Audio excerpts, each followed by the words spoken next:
கர்த்தருடைய பரிசுத்த நாமம் மகிமைப்படுவதாக. இதனாலும் இந்த காலவேளையிலே கர்த்தர் நம்மை அவர்கள் பலப்படுத்தும்படியே நமக்கு தருகிற வார்த்தை சங்கீதம் அதனுடைய 33வது அதிகாரம் அதனுடைய 9வது வசனம். அவர் சொல்ல ஆகும், அவர் கட்டளையிட நிற்கும்.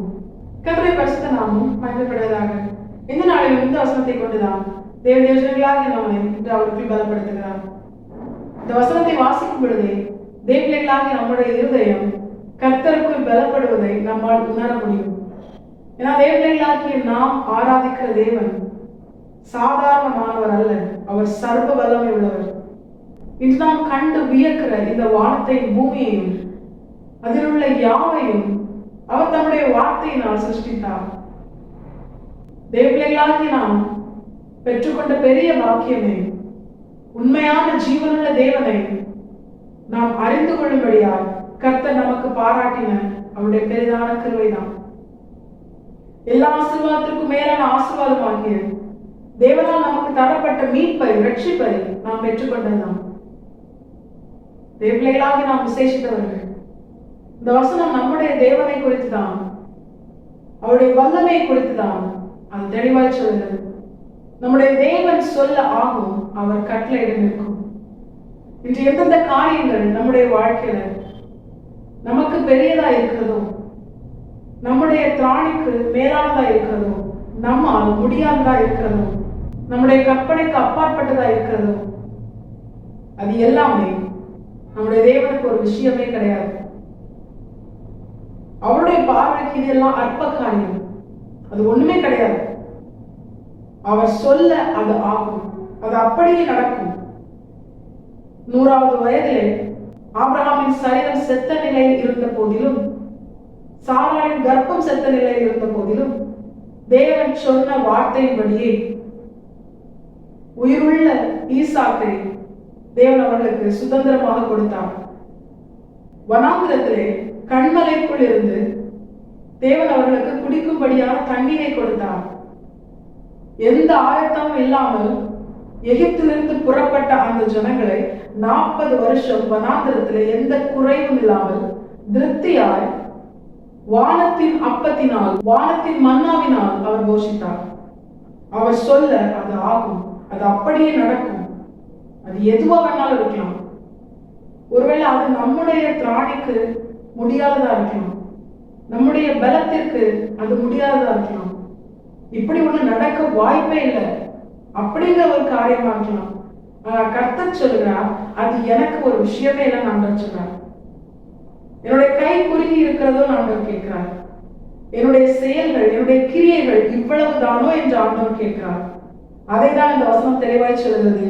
தேவர்களாகி நாம் ஆராதிக்கிற நம்முடைய தேவன் சர்வ வல்லமை உள்ளவர். அவர் சொல்ல அது என்ன காரியமா இருந்தாலும் அது அப்படியே ஆகும், அது அப்படியே நடக்கும். தம்முடையவர்கள் தம்மை நோக்கி கூப்பிடும் பொழுது அவர்கள் மன்றாட்டை கேட்டு தேவ பிள்ளைகளாகி நாம் நம்முடைய வாழ்க்கையில நம்முடைய தேவனை மகிமைப்படுத்தும்படியாக, கர்த்தரை தேவன் என்று தேவ பிள்ளைகளாகிய நம்மை பார்த்து மற்றவர்கள் அறிந்து கொள்ளும்படியாக, எப்படி எலியா கர்த்தரை நோக்கி ஜெபித்த பொழுது வானத்திலிருந்து அக்னியை அனுப்பி அந்த பலியை, அந்த தண்ணீரை, அந்த அக்னி பட்சத்து போடும்படியாய் கர்த்தர் கிருபை செய்தாரோ, அதே போல தேவ பிள்ளைகளாகி நம்முடைய வாழ்க்கையிலும் நம்முடைய தேவன் செய்ய அவர் வல்லவரும் போதுமானவரும் உண்மை உள்ளவருமா இருக்கிறார். அவர் சொல்ல அப்படியே ஆகும். இந்த வசனத்துல இன்னொரு காரியத்தையும் கர்த்தர் சொல்லுகிறார், நமக்கு நினைப்பூட்டுகிறார். நம்மை நோக்கி நம்முடைய தேவன் அனுப்பின வாக்குத்தத்தங்கள் அது நம்முடைய வார்த்தைகள் அல்ல, அது நாம் தேடி எடுத்துக்கொண்டதும் அல்ல. அது நமக்கு பரலோகத்திலிருந்து நம்முடைய தேவன் நாம் அதை சுதந்திரிக்கும்படியாய், நம்மை குறித்த அவருடைய திட்டத்திற்குள்ளாக நாம் நடத்தப்படும்படியாய் அவர் நமக்கு தந்த வார்த்தைகள். நாம் அவரை நோக்கி ஜெபிக்கும் பொழுதே நம்முடைய வாழ்க்கையில சர்வவல்லமையுள்ள தேவனாய் அவர் மகிமைப்பட, நம்முடைய ஜெபத்தை கேட்டு அதற்கு பதில் தந்து அதை நம்முடைய வாழ்க்கையில் அவர் செய்வாரேயானால், நமக்கு நம்முடைய தேவன் அவர் நமக்கு விரும்பி தந்த அவருடைய வாக்குத்தத்தங்களை நிச்சயமாய் நிறைவேற்றுவார். அவருடைய வார்த்தையை எதிர்பாருங்கள். அவர் நம்மை பலப்படுத்தும்படியே நமக்கு தந்த வார்த்தைகளை நிச்சயமாய் நிறைவேற்றுவார். அவர் சொல்ல அப்படியே ஆகும். அதை எதிர்க்கிற வல்லமை அப்படின்னு ஒண்ணுமே கிடையாது. பிசாசுக்கு வல்லமே கிடையாது. நம்மளை பயமுறுத்தி நம்முடைய பலவீனத்தை அவன் பலனாக அவன் பயன்படுத்துறான். மற்றபடி பிசாசுக்கு என்ன கிடையாது? வல்லமே கிடையாது, அவனுக்கு பலனும் கிடையாது.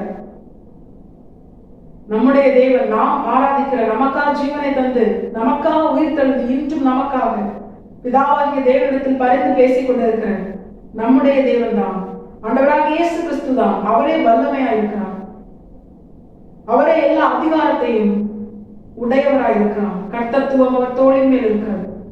அவர் நமக்கு தந்த வாக்கு தத்தங்கள் நிச்சயமா நம்முடைய வாழ்க்கையில் நிறைவேறும். அதற்கு எந்த சாத்தியமுமே இல்லாமல் இருக்கலாம்.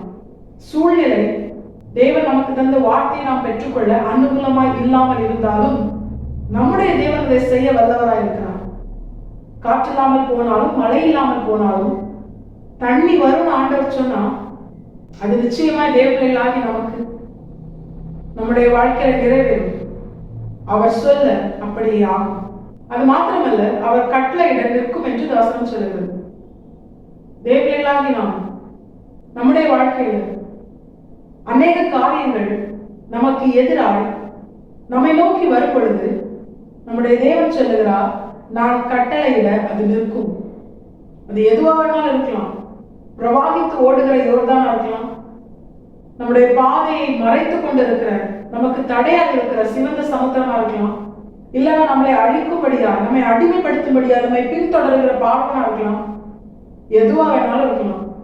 எல்லாவற்றையும் நம்முடைய தேவன் கட்டளையிட்டால் அது நிற்கும். முன்பாக இருந்த மேகஸ்தம்பம் விலகி இஸ்ரவேல் ஜனங்களுக்கு பின்பதாக வந்து நிற்கும் பொழுது வேகமாய் அவர்களை அழிக்கும்படியாய் துரத்தி கொண்டு வந்த பார்வோன் அவனுடைய சேனை கர்த்தரால் நிறுத்தப்பட்டது. நம்முடைய தேவனால் நிறுத்த முடியாத ஒரு காரியம் என்று ஒன்றுமே கிடையாது. அவர் நினைச்சா என்ன வேணாலும் செய்யலாம். அவர் சொல்ல ஆகும், அவர் கட்டளையிட நிற்கும். அதே போல் நம்முடைய வாழ்க்கையில நமக்கென தேவன் வைத்திருக்கிற பாதையை நாம் கடக்கும் வரைக்கும் அந்த பாதையை எந்த காரியம் சேதப்படுத்தாதபடிக்கு, நாம் அதை கடக்க நமக்கு தடையாக எந்த ஒரு காரியமும் எழும்பாதபடிக்கு தேவன் நமக்காக அந்த பாதையில் எந்த ஒரு இடையூறும் வராதபடிக்கு எல்லாவற்றையும் அவரை பார்த்துக் கொள்வார். நம்முடைய தேவன் சொல்ல ஆகும், அவர் கட்டளையிட நிற்கும். இவ்வளவு பெரிய சர்வ வல்லமையுள்ள தேவனை ஆராதிக்கிற தேவ பிள்ளைகளாகி நாம் எதற்கும் பயப்படாமல், எந்த ஒரு காரியத்தையும் குறித்து நம்ம கலங்காம சோர்ந்து போகாம, கர்த்தர் தந்த வார்த்தையை பற்றி கொண்டு கர்த்தரையே நோக்கி பார்த்து கர்த்தர் காண்பிக்கிற பாதையில ஒவ்வொரு நாளும் ஒவ்வொரு நிமிடமும் நாம் வழி நடக்கும் பொழுது அது மரண இருளின் பள்ளத்தாக்கா இருந்தாலும் அவரும் நம்மோடு கூட இருக்கிறார். வார்த்தையை தந்த சர்வ வல்லமையுள்ள தேவன் நம்மோடு கூட இருந்து நம்மை பலப்படுத்தி அந்த பாதையை கடக்க வைத்து நமக்கு நாம் வைத்திருக்கிற சுதந்திரத்தை, மகிமையான ஆசீர்வாதத்தை வருஷத்தின் துவக்கம் முதல் வருஷத்தின் முடிவு வரைக்கும் கர்த்தருடைய கண்களால் நோக்கி பார்க்கப்பட்டு, கர்த்தரால் விசாரிக்கப்பட்டு, திருப்தியாக்கப்பட்ட தேசங்களின் சிங்காரமாகிய கானான் தேசம் என்கிற நமக்கென தேவன் வைத்திருக்கிற ஆசீர்வாதத்தை நம்மை சுதந்திரிக்க வைப்பதும் அதிக நிச்சயம். தேவர்களாகி நாம் இதை உணர்ந்தவர்களாய் சர்வ வல்லமையுள்ள தேவனை ஆராதிக்கிற தேவஜனமாகி நாம் கர்த்தருக்கு மட்டுமே பயந்து அவரை பிரியப்படுத்த, அவருடைய சுத்தம் செய்ய நாம் நம்மை முழுமையாக கட்டளை பார்த்து அர்ப்பணிப்போம். நம்முடைய தேவன் அவர் சொல்ல ஆகும், அவர் கட்டளை நிற்கும். கர்த்தர் இந்த வசனத்தை கேட்டு நம் அனைவரையும் ஆசீர்வதித்து வழிநடத்துவாராக. கர்த்தருடைய பரிசுத்த நாமம் மட்டுமே மகிமைப்படுவதாக. மாரநாதா, இயேசு வருகிறார். ஆயத்தமாவும் பிரயாசப்படுத்தும். ஆமென். பலன் ஒன்றுமில்லை என்று நான் அறிவேன், அவர் பலனின்